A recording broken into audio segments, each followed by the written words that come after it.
سید السادات لائق صد تکریمات حضور قبلہ سید کلیم رضا صاحب مقدس العلی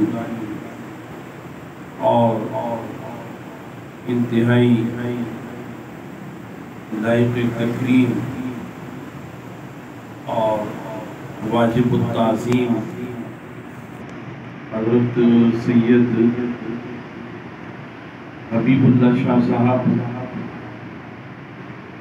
کاظمی مقدس العلی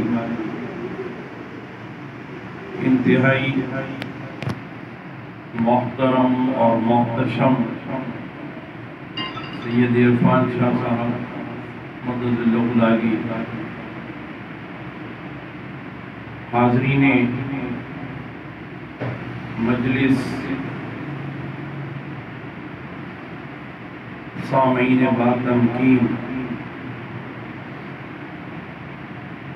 ماہانہ محفل کے اعتبار سے ہم سب کی حاضری جو ہے صاحب خانہ جناب غلام محی الدین صاحب کے دولت خانے پر ان کے والد قبلہ حضرت علامہ شمیع الحسن رضوی علیہ الرحمت والرضوان کی ماہانہ فاتحہ کے حوالے سے ہم یہاں جمع ہیں اور ہمارے درمیان عازم حج محترم جناب سلمان علوی صاحب بھی تشریف فرما ہے، اور ویسے بھی حجاج کرام کے قافلے تشکیل پا چکے اور کچھ قافلے روانہ بھی ہو چکے اور کچھ ابھی روانگی کے منتظر ہیں۔ اس اعتبار سے بھی ہمیں اگر مہینے کی مناسبت سے گفتگو کی جائے تو یہ وقت حج کے فضائل اور حج کے مناسک کی ادائیگی کے عنوان سے سب کے ذوق و شوق میں بھی اضافے کا باعث ہے، اور جو جا رہے ہیں ان کے لیے گویا زیادہ ذوق و شوق کا اور جوش و خروش کا اہتمام ہے، اور انہیں کچھ آگاہی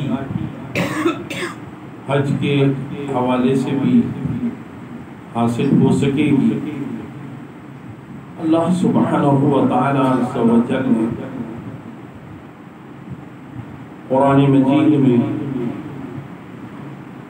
ارشاد فرمایا کہ وَلِلَّهِ عَلَى النَّاسِ حِجُّ الْبَيْتِ مَنِ اسْتَطَاعَ إِلَيْهِ سَبِيلًا،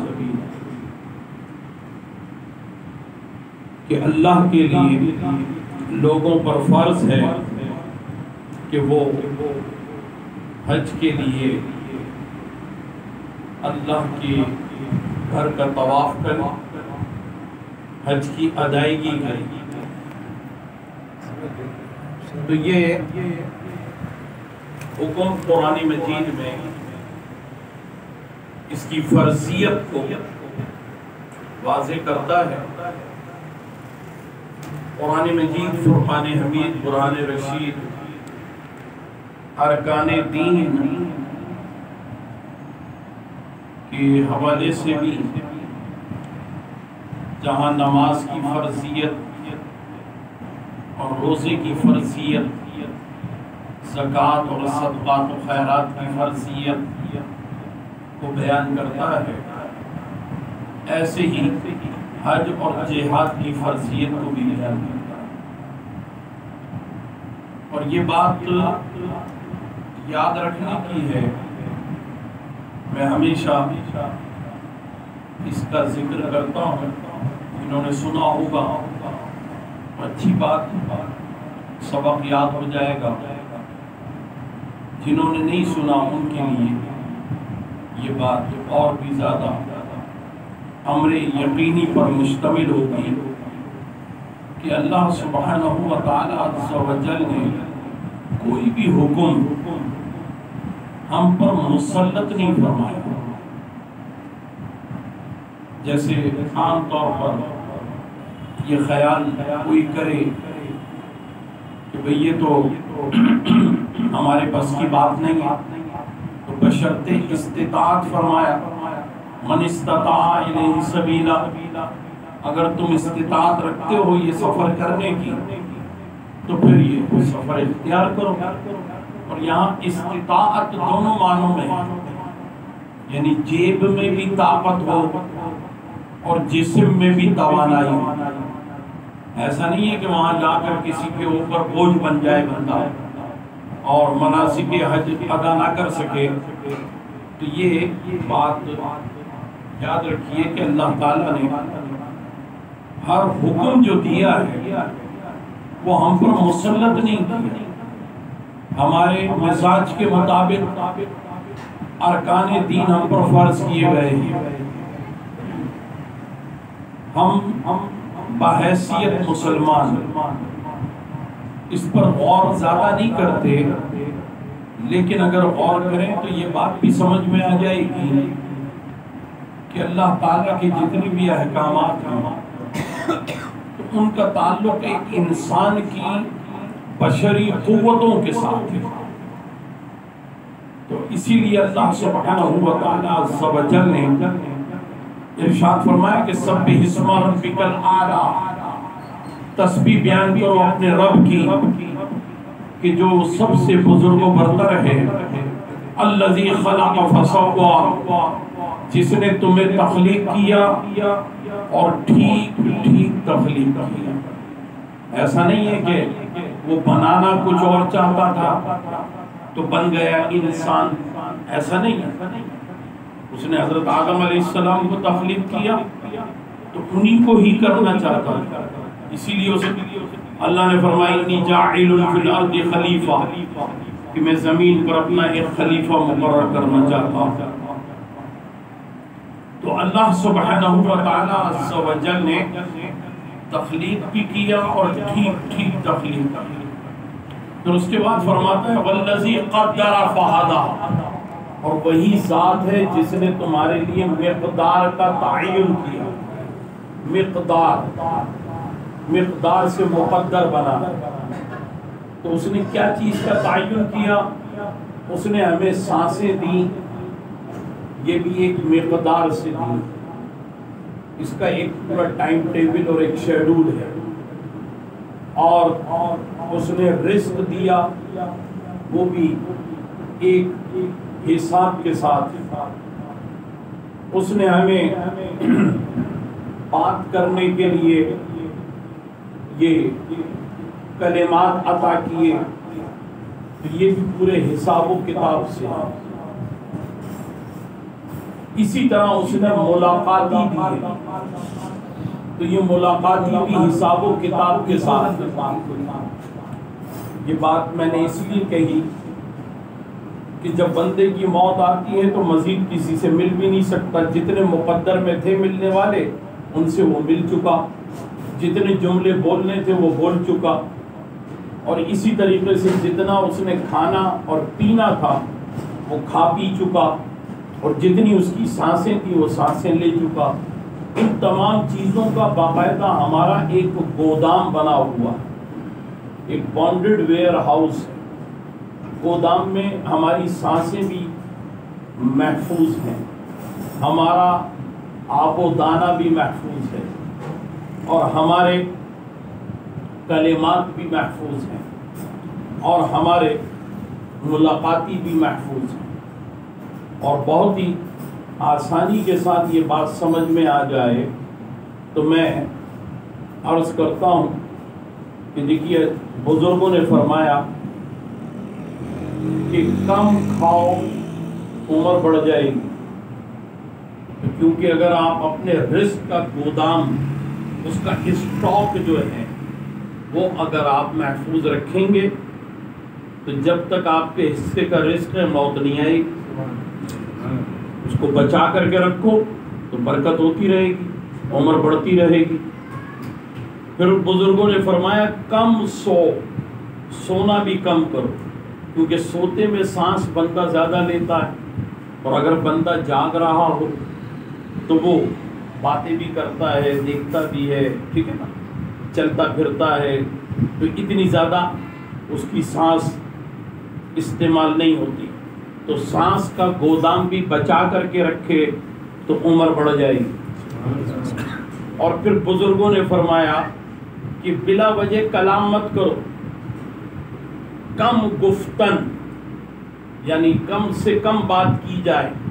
تو جب آپ اپنے کلمات کو بچا کر کے رکھیں گے تو پھر بھی عمر بڑھ جائے گی، ہے نا۔ قرآن کی تلاوت کریں، درود شریف پڑھتے رہیں، اگر کچھ بولنے کا شوق ہے تو درود و سلام پڑھیں، نعت شریف پڑھتے رہیں۔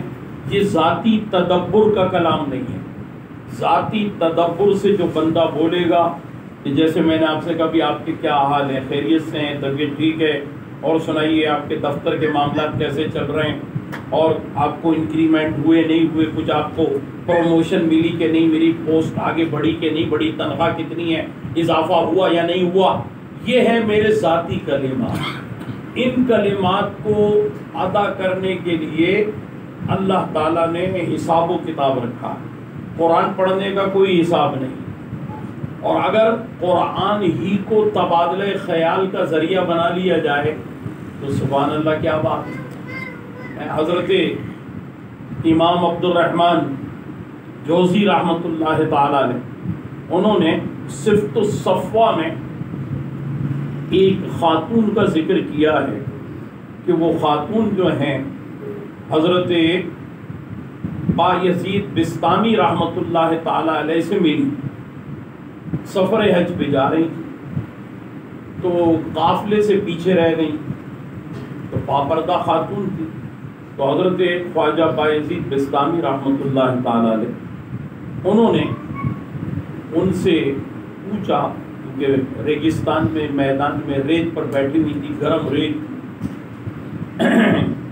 جا کر کے ان کو سلام کیا، تو انہوں نے سلام کا جواب دیا، اور پھر انہوں نے پوچھا کہ آپ لگتا ہے تنہا ہیں، تو انہوں نے قرآن کی ایک آیت پڑھی، تو حضرت بایزید بستامی کہتے ہیں کہ میں سمجھ گیا یہ کیا بولنا چاہ رہی ہیں کہ ہاں میں واقعی تنہا ہوں اور قافلے سے بچھڑ گئی۔ تو میں نے ان سے کہا کہ کیا آپ جہاں جانا چاہتی ہیں اپنی منزل بتائیے، تو انہوں نے سفر حج کی آیت پڑھ دی، تو میں سمجھ گیا کہ یہ حج پہ جانا چاہتی ہیں۔ تو میں نے کہا کہ کیا آپ کو سواری چاہیے، تو انہوں نے اس پر بھی ایک قرآن کی آیت پڑھ دی اور میرا شکریہ بھی ادا کر دیا قرآن کی زبان میں، اور پھر میں نے ان سے کہا کہ یہ سواری کے لیے اونٹ حاضر ہے، سوار ہو جائیے، تو انہوں نے کہا کہ مجھے اس پر بیٹھنے کے لیے جو ہے اس کو اونٹ کو بٹھا دو، تو میں نے اونٹ بٹھا دیا، تو انہوں نے کہا کہ تم ذرا دور ہو جاؤ، میں باپردہ خاتون اس پہ بیٹھوں گی تو میں اپنا جسم جو ہے وہ تمہیں دکھانا نہیں چاہتی، کیونکہ جب بیٹھیں گی تو پیر اوپر اٹھے گا۔ تو اس اعتبار سے انہوں نے پردے والی آیت پڑھ دی۔ وہ کہتے ہیں کہ میں سمجھ گیا، میں دور چلا گیا، اور پورے راستے وہ اسی طرح باتیں کرتی رہی۔ میں نے ان کو ان کے قافلے سے ملا دیا، اور پھر میں نے ان سے کہا کہ آپ میری طرح اپنے انداز میں اپنے تدبر سے کوئی بات کیوں نہیں بولتی؟ تو انہوں نے کہا کہ میں اپنے تدبر سے کوئی کلام کر کے اپنے حصے کی باتیں خرچ نہیں کرنا چاہتی، میں قرآن کی زبان پہ ہی بات کرتی ہوں تاکہ وقت آخر جو ہے میں اپنے ایمان کی باتیں جو عیادت کے لیے آئیں گے ان سے کرتے کرتے دنیا سے جاؤں تو میرے پاس لفظوں کا سرمایہ بھی بچا رہے. آپ دیکھیے قرآن کی زبان میں بات کر رہی اپنی ذات، اپنے تدبر سے، اپنی حکمت سے، اپنے ذہن سے کوئی بات ہی نہیں کرتی. تو ایسے لوگ گزرے کہ جو قرآن کی زبان میں بات کرتے اور اپنا مدعا بیان کرتے تھے.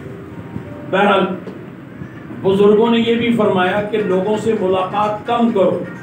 آپ نے دیکھا ہوگا کہ جو خانقاہوں میں بیٹھتے ہیں، جو آستانوں میں بیٹھتے ہیں مشائخ، وہ کم لوگوں سے ملتے ہیں، اس لیے کہ جو ان کے مقدر کا ملنے والا عالم ارواح میں طے ہو چکا ہے وہ جب تک نہیں ملے گا موت نہیں آئے گی. تو اس سے بھی عمر بڑھتی ہے. تو لوگوں سے ملاقات بھی کم سے کم کرنا یہ بزرگوں کا کہنا ہے. اب آپ دیکھیے جیسے جیسے بندہ بیمار ہوتا جاتا ہے تو بہت سارے لوگ ملنے آ جاتے ہیں، عیادت کے لیے بہت سارے لوگ آ رہے ہیں، ٹھیک ہے. اور پھر آخر وقتوں میں خود وہ بندہ بھی کہہ دیتا ہے بھی وہ فلاں کو بلا لو، میری فلاں بیٹی فلاں جگہ اس کو بلا لو، اس کے بچوں کو بلا لو، میں ان سب کو بھی آخری بار دیکھ لوں کیونکہ اب دنیا سے جانے کا وقت ہو گیا ہے. تو اس طرح کی گفتگو، اس طرح کی باتیں ہوتی ہیں. اور یہ بھی دیکھیے آپ کے جو اپنے یعنی آخرت کی منزل کی پرواہ کرتا ہے نا تو وہ کھانے پینے سے بھی ہاتھ کھینچ لیتا ہے. یہ ہاتھ کیوں کھینچتا ہے؟ کیونکہ اس کے رزق کا گودام جو ہے اس میں اسٹاک کم ہو گیا ہے. پہلے 2 روٹی کھاتا تھا، اب آدھی چپاتی کھاتا ہے، کیونکہ آدھی چپاتی کے حساب سے ہی اس کی عمر بچی ہے. ایسا نہیں ہے کہ ایک دم ہی کھا جائے گا تو پھر کچھ بھی نہیں رہے گا اور موت اپنے وقت پر آنی ہے. تو اس طرح وہ آہستہ آہستہ اس کا رزق بھی جو ہے ختم ہو رہا ہے اور اس کے ملاقاتی جو ہیں وہ بھی ملنے جلنے والے کم ہو رہے ہیں. یہ کلمات بھی استعمال کرتے کرتے کم رہ جائیں گے، بس اتنا باقی بچے گا. پھر اس کو دیکھیے آپ کہ وہ ہوں ہاں کرتا ہے، جو ساری زندگی بولتا بھی رہے، آخر وقت میں اس سے بچے پوچھتے ہیں ابا چائے پیو گے؟ ہاں یا نہ نہیں بولتا، کیونکہ وہ گویا تکلیف میں بھی ہے بیماری کی، اور کبھی کبھی ہاتھوں سے ہی اشارہ کر دیتا ہے.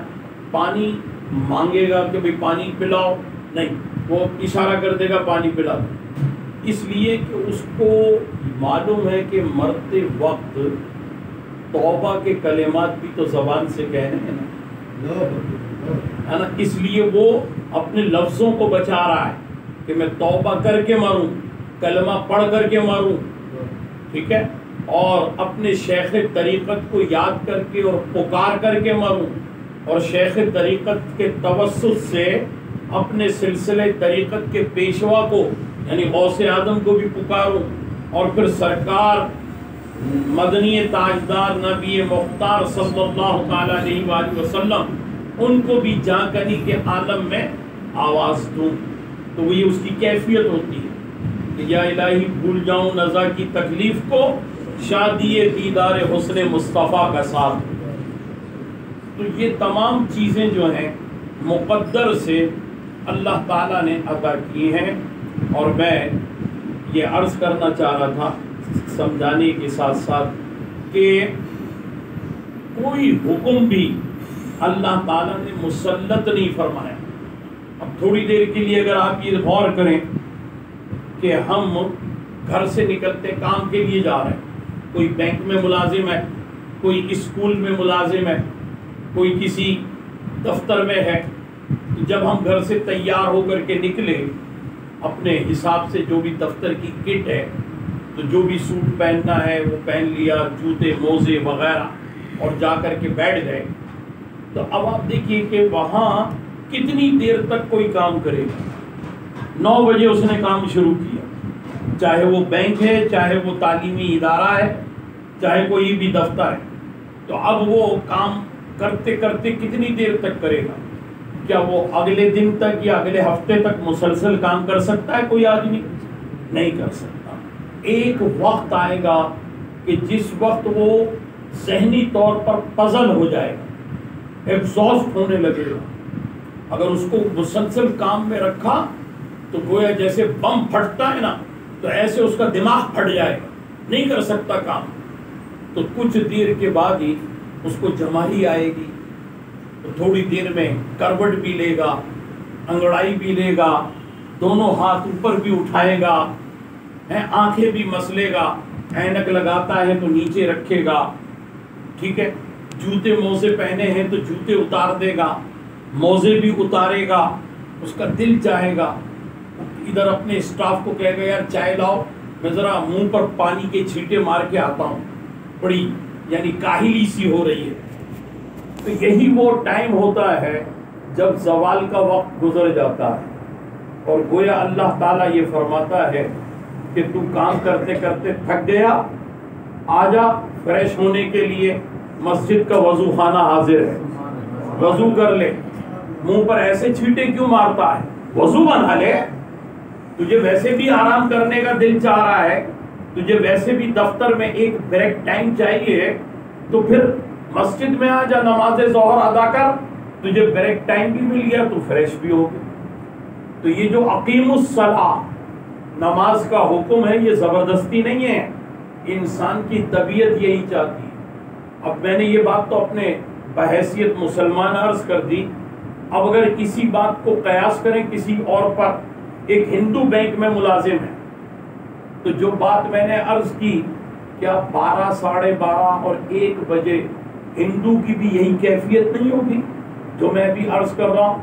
ایک نصرانی ہے، وہ بینک میں کام کر رہا ہے، یہی دوپہر کے 1 بجے کیا وہ نصرانی جو ہے لوگوں کو رقم دیتے دیتے کیشیئر کی حیثیت سے کیا وہ تھک نہیں جائے گا؟ ایک یہودی ہے، کیا وہ دوپہر کے 1 بجے تھکے گا؟ نہیں تھکے گا۔ تو معلوم یہ ہوا اللہ تعالیٰ کا یہ حکم جو ہے کہ دین کا بڑا اہم رکن ہے نماز، تو یہ ہمارے مزاج کے مطابق اللہ تعالیٰ نے ہماری تخلیق بھی فرمائی اور ہمارا مزاج بھی بنایا، اور مزاج کے مطابق حکم دیا، کیونکہ ہم چاہتے بھی ہیں آرام کرنا، تو اس نے ہمیں حکم بھی دے دیا کہ تم آرام بھی کرو، اور نماز کے ذریعے جو ہے تمہیں پہلو بدلنے ہیں نا، کرسی پہ بیٹھے بیٹھے بھی تو بندہ تھک جاتا ہے، تو اب پہلو بدلنا ہے، تو پہلو بدلنے کے لیے اس نے بتایا تھوڑی دیر قیام کرو اور پھر رکوع کرو۔ تمہاری کمر کی ہڈی بھی تکلیف میں ہے نا، تو وہ بیک بون بھی تھوڑی دیر کے لیے چٹک جائے گی، اور پھر اس کے بعد سجدے میں جاؤ تو تمہاری گردن کی ہڈی بھی چٹک جائے گی، اور تمہیں جو ہے بڑا آرام اور بڑا سکون ملے گا، اور تم کیونکہ پانی کا استعمال کرو گے وضو میں تو اور زیادہ آرام ملے۔ تو اللہ تعالیٰ نے ہمارا مزاج جیسا بنایا ویسے ہی نماز کو فرض کیا۔ ہمارے مزاج میں ہے کہ بھئی دسترخوان سجا رہے، کھانے پینے کی چیزیں اس پر سجی رہیں، انواع و اقسام کی نعمتیں مل جائیں، خوب دل چاہتا ہے کھانے اور پینے کا، اور بندہ جو ہے وہ حساب بھی رکھتا ہے وہ کون سی چیز کہاں زیادہ اچھی ملتی ہے۔ النصیب والوں کی بریانی اچھی ہے، محمود آباد چلو، اور جناب وہ سپر حسن زئی کی کوئلہ کڑھائی بہت اچھی ہے، پٹیل پاڑے چلو، ٹھیک ہے نا، پہاڑ گنج کی طرف چلو۔ تو یہ تمام چیزوں کا ایک حساب ہے، تو دل چاہتا ہے اس لیے تو اللہ تبارک و تعالیٰ نے کھانے پینے کی چیزیں دی ہم کو الحمدللہ۔ اور کبھی دل چاہتا ہے کہ نہ کھایا جائے، پیٹ خراب ہو گیا، لوز موشن ہو گئے، نہیں کھانا ہے۔ کبھی گھر میں بیوی نے کوئی بات کہہ دی، فرمائش کر دی تو غصہ دکھا دیا تو اب کھانا نہیں کھانا ہے، کوئی بیوی سے ذرا تو میں ہو گئی ہے تو کھانا نہیں کھانا ہے۔ تو اللہ تعالیٰ نے ہمارے مزاج میں کھانا بھی رکھا ہے اور ہمارے مزاج میں نہیں کھانا بھی رکھا ہے۔ تو اب اس نے فرمایا کہ جب تم نہیں کھانا چاہتے تو ایسا کیوں نہیں کرتے کہ پورے سال بھر کے 12 مہینوں میں 1 مہینہ نہ کھانے کا ہو جائے، روزے رکھ لو۔ تو اللہ سبحانہ و تعالی عز و جل نے ہمیں یہ جو فرمایا نا کتب علیکم الصیام، کما کتب علی الذین من قبلکم لعلکم تتقون. تو یہ روزے بھی ہمارے مزاج کے مطابق ہم پر فرض کیے گئے. ہم اپنی ضرورت کے سارے کام کرتے ہیں اور کبھی دوسرے کو دیکھتے ہیں کہ موسم بڑا سرد ہو گیا, اس کے پاس تو پہننے کو کپڑے بھی نہیں ہیں, تو اللہ تعالیٰ نے ہمارے اندر رحم دلی کا جذبہ رکھا ہے. جب رحم دلی کا جذبہ رکھا ہے تو اسی کے ساتھ آتوا الزکاۃ اور اسی کے ساتھ اللہ تعالیٰ نے وَمِمَّا رَزَقْنَاهُمْ يُنْفِقُونَ کا حکم دیا ہے قرآن مجید میں. جو تمہیں رزق دیا اس میں سے تقسیم کرو. صدقات و خیرات کا بھی حکم دے دیا, زکوٰۃ دینے کا بھی حکم دے دیا. تو اب دیکھیے ہمارے طبیعت میں رکھا ہے اور پھر حکم دیا ہے. اگر یہ حکم نہ دیتا تب بھی اگر ایک سردی میں ٹھٹھرنے والا شخص جس کے پاس کمبل نہیں ہے, رضائی نہیں ہے, تو ہم اس کو ویسے بھی دے دیتے. لیکن جب حکم دے دیا تو اب ثواب کا ثواب ہے, یعنی اپنے رحم دلی کے جذبات کی تسکین بھی ہو رہی ہے اور ثواب بھی مل رہا ہے. اسی طریقے سے ہمارے اندر اللہ تعالیٰ نے سیر سپاٹا بھی رکھا ہے, سیر و تفریح. اور کبھی دل چاہتا ہے کہ گھر چھوڑ کر کے نکل جائیں, کبھی دل چاہتا ہے شہر چھوڑ کر کے نکل جائیں, کبھی دل چاہتا ہے کہ وطن چھوڑ کر بھی چلے جائیں.